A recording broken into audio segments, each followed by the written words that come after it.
ነው አያዋጣችሁም ተው ብለን የጮህነው መሰረቱ ይሄ ነው።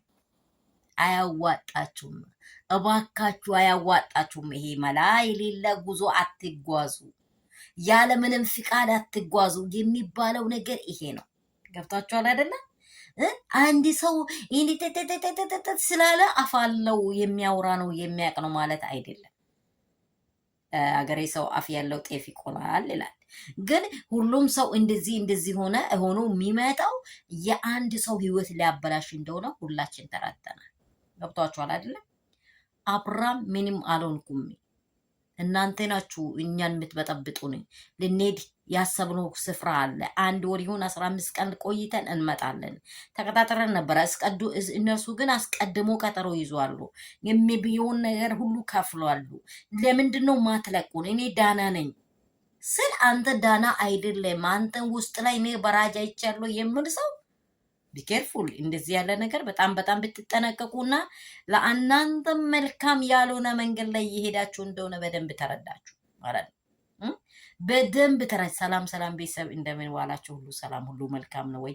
እየጠበቀን የዋልነው ነገር እያየን የዋልነው ነገር እስከ መጨረሻ የሰሩት ሴራ በትክክለኛ መንገድ ታውቁ እንደዚህ ሆኖ መጥቶልናል። እውነት በጣም የሚያሳዝንና በጣም የሚያስጨንቅ አስተማሚዎቹ ማን ናቸው ብላችሁ አትጠይቁንም? ሰላማችሁ ትርፍ ብዝት ይበልልኝ። ባላችሁበት ስፍራ እግዚአብሔር በደሙ ሸፍናችሁ ሰላማችሁን በየአገሩ ላላችሁ ውድና እንቁ ለሆናችሁ ለእናንተ እመኛለሁ። አገር ውስጥ ከሀገር ውጭ ያላችሁ የመዳም ቅመሞቼ ለዚህ ሁሉ ነገር መፍትሄው ይሄ ነው እያላችሁ እየተከራከራችሁ ከእውነት ጋር ቆማችሁት ጌታ እግዚአብሔር ይባርካችሁ፣ ክፉ አይድረስባችሁ እላለሁ። እንዳየ ነው አብርሽ እኔ ዳና ነኝ እያለ አይምሮውን እያጠፉና የልጁን ሰላም እያሳጡ እያነሱ ያሉ ሰዎች ከገዛ ቤተሰቡ ቢዋት በጣም ሞር ዳኒ አብርሽ በህይወት እንዲኖር አይፈልግም። ሞር ዳኒ ሞር ቡዜ ሁላችሁ አውቃችኋል።